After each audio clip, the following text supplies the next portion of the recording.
नाज़रीन, गोलाची में भी पीपी जे अवामी मार्च आज लाइ तैयारियों जारी आहिनि। उन हवाले सां वीडियो लिंक ते मौजूदु आहे नासिर अंजुम। नासिर, बिल्कुल पाकिस्तान पीपल्स पार्टी के चेयरमैन बिलावल भुट्टो के लॉन्ग मार्च की तैयारी के सिलसिले में जिते ज़िला ठठे ऐं ज़िला सुजावल में तैयारियों ज़ोर शोर सां जारी आहिनि। इन सिलसिले में जो है गोलाची में भी जेके जालनि के तरफा जो है वो तैयारियां ज़ोर शोर सां जारी आहिनि। शहर के मुख़्तलिफ़ जो रास्ता आहिनि उन्हनि खे पार्टी परचमनि सां सजायो वियो आहे। जॾहिं त ज़िले बदीन जो जेको दाख़िली हद आहे कारे घूंगड़े ते जेको आहे पाकिस्तान पीपल्स पार्टी के चेयरमैन बिलावल भुट्टो जी तैयारी जे इस्तक़बाल जे लाइ जेको आहे उहो हिते जेको आहे उहो जारी आहे। शहर के मुख्य फाज़ल राव चौक ते जेको आहे पाकिस्तान पीपल्स पार्टी जे तरफा जेको इस्तक़बालिया कैंप लगायो वियो आहे। ऐं इन सिलसिले में जेको आहे इस्तक़बालिया कैंप जो दौरो करण जे लाइ हिन वक़्तु जेको सूबाई वज़ीर इस्माइल राव हिते पहुतल आहे। अचो त असीं इन लॉन्ग मार्च जी तैयारियुनि जे सिलसिले में इस्तक़बाल जे बाबति उन्हनि सां ॻाल्हायूं। इंशाल्लाह लॉन्ग मार्च तमामु घणो कामयाबु थींदो। लखनि जे तइदाद में माण्हू चेयरमैन बिलावल भुट्टो ज़रदारी साहब जो इस्तक़बाल कंदा।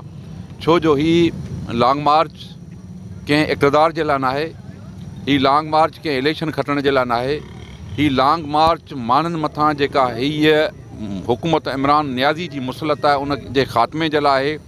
जेका माफ़ियाज़ जी हुकूमत आहे, जेका अटे जे चोरनि जी हुकूमत आहे, जेका कणिक जे चोरनि जी हुकूमत आहे, जेका खंड जे चोरनि जी हुकूमत आहे, जेका पेट्रोल चोरनि जी हुकूमत आहे, जिन आसमान ते क़ीमतूं पहुचायूं आहिनि गैस जूं, बिजली जूं, तेल जूं, अटे जूं, कणिक जूं, खंड जूं।